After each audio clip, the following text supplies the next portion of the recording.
Thanks for joining us here for the news at noon on your Friday. I'm Megan Shinn with meteorologist Todd Clausen.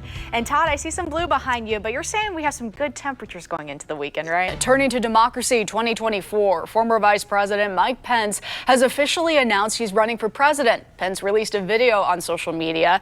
It says different times call for different leadership. Guns and cash stolen from a gun shop on Indy's southeast side. Officials for Beech Grove Firearms say someone stole about $15,000 from the store over the weekend. And that's not all. Guns and other items were taken as well. An update in the Delphi investigation. Attorneys for Richard M. Allen are asking the judge to move him to a different facility. They say his mental and physical health have worsened. A man is now under arrest in connection to a deadly shooting on I-70 near Emerson Avenue last month. Indiana State Police says the shooting happened on March 25th. Officers later found Anthony Shellman's body at 21st and Emerson on Indy's east side. We are following breaking news. Southwest Airlines customers facing major delays today after the FAA issued an order to ground the airline this morning. It's a day 2 years in the making, one you've waited a long time for. The north split in downtown Indianapolis has fully reopened. Northbound I-65 reopened on Saturday, and the southbound lanes opened early this morning. An eerie scene in New York City, the smoke from the Canadian wildfires turning the sky an orange color. And we've also seen smoke in the skies over Indiana. If you look up today, you're seeing a combo of smoke and clouds. We're following breaking news, a fuel spill on the Near East Side after a crash between a semi and an SUV. It's a look at the WRTV live drive on this midday. Backups on northbound I-65 in Boone County. WRTV photojournalist Jason Strong says some cars are going the wrong way to get out of this backup. We have an update today from the city of Richmond, 1 month after the massive warehouse fire forced thousands of people out of their homes. On Monday, the Environmental Protection Agency will start sampling material at the site of that fire. Then officials will come up with a plan to safely remove and dispose of the debris. If you're just joining us now, we've confirmed there's been a chemical spill at Beech Grove High School. Mayor Buckley in Beech Grove tells us 3 to 4 students and 3 to 4 teachers have been injured so far. And we don't know the extent of their injuries yet, but we do have a crew that's on its way to the scene right now. We're tracking the latest developments in a high-profile case involving 2 Metro police officers indicted in the death of Herman Whitfield III. Thank you so much for joining us here for the news at noon. I'm Megan Shinn. Just a short time ago, the 2 officers made their first court appearance. WRTV's Rachel Wilkerson is at the courthouse with the very latest, Rachel. A 7-month-old at the center of an Amber Alert is now back with his family. Police say Jackson Sugars was in his mom's car when it was carjacked on the city's west side. In a search for solutions to gun violence in central Indiana, there's a renewed focus on young people. More relief from high energy bills could be on the way for AES customers. The utility company says it's requesting a rate decrease of about 16.5%. So do you remember those $125 payments you received from the state last year? Well, the IRS says you should also file an amended return if you included your state automatic taxpayer refund as income. This is a live look outside of the neighborhood where former Vice President Mike Pence lives in Carmel. Right now, federal authorities are searching Pence's home. You can see law enforcement has the road leading up to Pence's home blocked off currently. There we have 43 for Democrats as projected winners, as color blue representing that party. Over the next 3 days, people impacted by the EF3 tornado in Whiteland can get help restoring any vital records lost or damaged in the storms. The state has opened a one-stop shop at the Clark Pleasant School District Administration Building after that tornado damaged or destroyed dozens of properties. It is officially primary day in the state of Indiana, and voters are weighing in on mayoral races and school referendums. This is a live look at the City County building in downtown Indianapolis, which is one of the polling locations. And a proud moment for new Indiana State Police recruits. This morning, 9 graduates of the 93rd State Police Recruit Academy officially received their first police vehicles for patrol duties. This happened at the Indiana State Police Museum off of East 21st Street. We spoke to one recruit who said this is a very proud day for him and the other graduates. The greatest spectacle in running is just about 12 hours away. That's right. Tomorrow morning, thousands of people will make their way from downtown Indy to the Indianapolis Motor Speedway and onto the track as part of the 500 Festival Mini Marathon. Ooh, I'm ready for it. And Brad Brown is live from the Convention Center with the Mini Marathon Expo. Hey, Brad. Good advice. All right. That's it for lottery, and that's it for midday. Have a good one. I'm Surrounded by racing history here at the Indianapolis Motor Speedway Museum. But there's another Indiana racetrack with a history all its own. Oh, we're snuggle time. All right. Thank you. A little bit. Okay. And then cut. Perfect. All right, and down. Man. Okay. You definitely beat me. Look at this. This one's good though. Nitro's bringing the heat here. You know, he's ready to win. Little sizzle in the shoulders. Right. Down. Guns out. Oh yeah, sun's out, guns out. Welcome to Holiday Park. It's the first outdoor skating rink in the 465 loop. Nice and tight, right? Nice and tight. Look at you. Done. Hey, well done. Well done. I learned from the best. This heliodrome can cover a good 5 acres out here on one battery. That's about 10 minutes worth of flight time, but it comes with 4 different batteries. They can rotate them out and cover a good 20 acres within that rotation. The Big Ten Championship, and it'll bring in about $20 million worth of economic impact for the city of Indy, thanks to visitors from all over. We built to see the Air National Guard in Fort Wayne, and we found out 2/3 of their pilots work in both the civilian and military pilot roles as well. The Bureau of Labor Statistics predicts about 14,500 pilot openings each year for the next decade.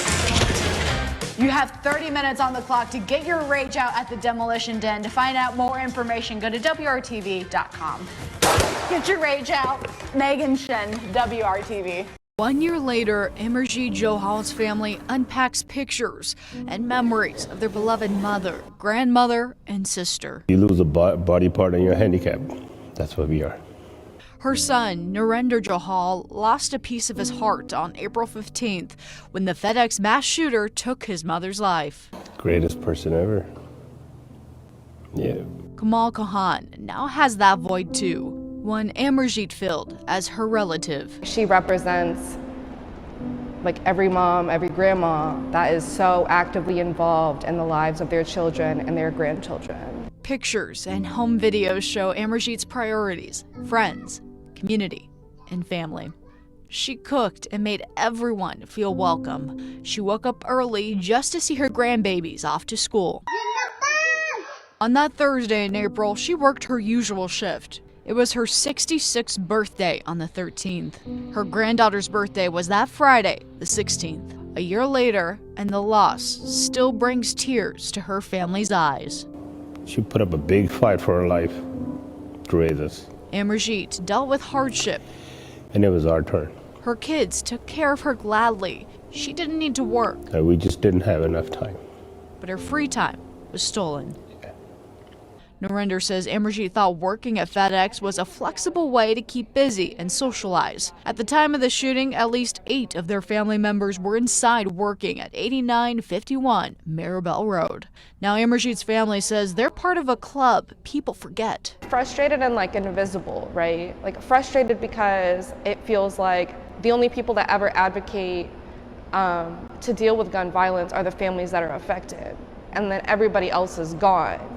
Kamal says something must change. She believes the shooter's mother tried to get her son help, hoping the red flag law would work. Everybody's question is, who are these laws being applied to if they're not being applied in this situation?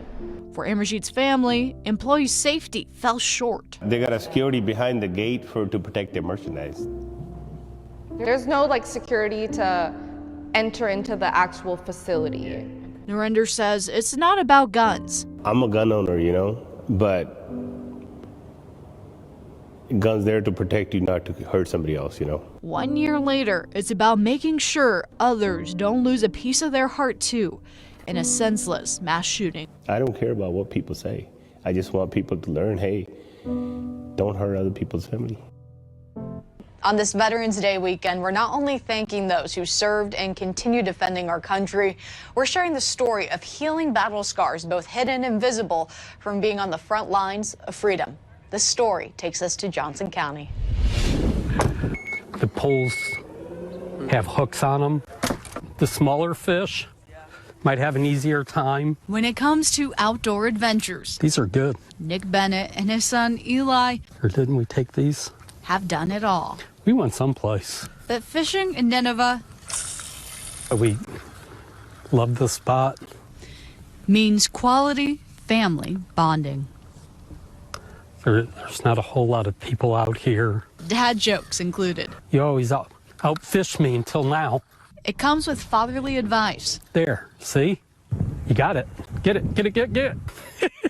Along with other feelings Because it gets frustrating. that cast beyond fishing.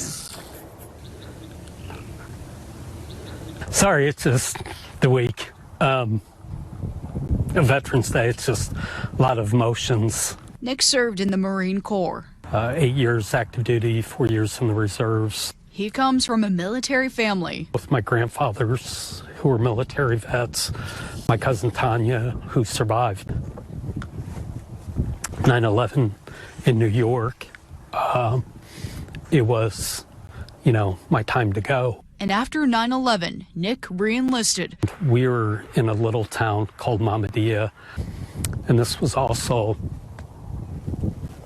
our worst week in Iraq. We lost half our guys that week. Nick insisted on going out in the field that Veterans Day in 2004. I worked in what's called the Internet Cafe, and that's where we had all the computers and phones so the guys could communicate, with the family back home. Like any Marine does, he followed orders from his sergeant. And he asked for a piece of cleaning gear, and so I got up and got in front of the Humvee. I heard a whistle off my left shoulder, and I knew it was big. I knew what it was, and I knew I wasn't coming home. 107mm Chinese rocket sent shrapnel flying, blasting Nick. They put me in the back of a Humvee, and I kept telling the guys, I'm just tired. I just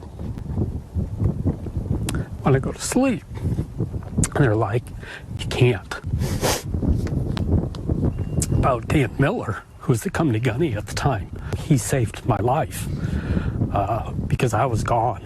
And, I don't remember it, but he hit me hard enough to bring me back.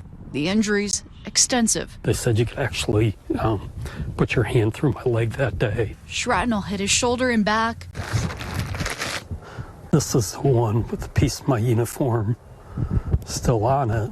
Force from the blast tore apart his hand. I've got a piece of my right hip and underneath my left thigh and my left hand. Physical recovery took 2 months in the hospital.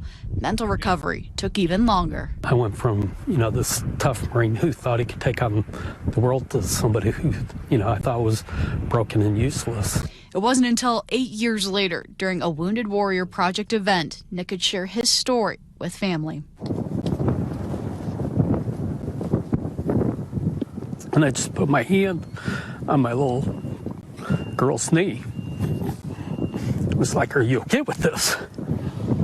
And I was worried because, I had walked away from my kids, and I was worried about if she was going to reject me like I rejected them. But she said yes, she's good with it. And so I told the story, and me and my little girl healed that day. And I tell everybody when I got off the sailboat, walking on the dock, it was like a brand new path in life that had opened up. Wounded Warrior opened more than outdoor fun. You see it swimming off there? Yeah. It closed gaps in family relationships for Nick, including his son. I think it's just very peaceful that he's here with us. These moments of peace bring more depth than the fishing lure sinks. Rewarding feeling because, he made it, and, he's going to be okay, really, because you can see him. He's right there. I'm just thankful, for everybody who put me back together. And on this Veterans Day, he has this message to other vets like him. Welcome home, and just let you know how much you're loved and appreciated for all you did. You ready to go to school? Bite-sized conversations. Beyond the fishing. Bonding a veteran father with family. Nick enlisted and made it up to staff sergeant. He was medically discharged in 2007. You remember the company gunnery sergeant, Dan Miller, who sent Nick into the field? Well, we connected with him over Zoom, and he spoke about the healing he's found after reconnecting with Nick through Wounded Warrior Project years after the bomb hit. As a leader of Marines, I take that very seriously. Here it is, this young man had been torn apart, and I felt very responsible for him, and I hadn't seen Nick since he was laying on the ground bleeding out. And we started crying, and we hugged, and we sat down, and we started talking. And he said, you know, I have to let you know that the doctors at the hospital in Baghdad, you know, they said that what you did, I owe my life to you. And Wounded Warrior Project showed me a path to a new normal and a life of forgiveness and a life of helping others. And they can do it with anyone. They can help everyone and anyone. That's why we exist. If you're a veteran who wants to know what resources are accessible to you, we have information for Wounded Warrior Project, HVAF, and others in the story on our website, WRTV.com.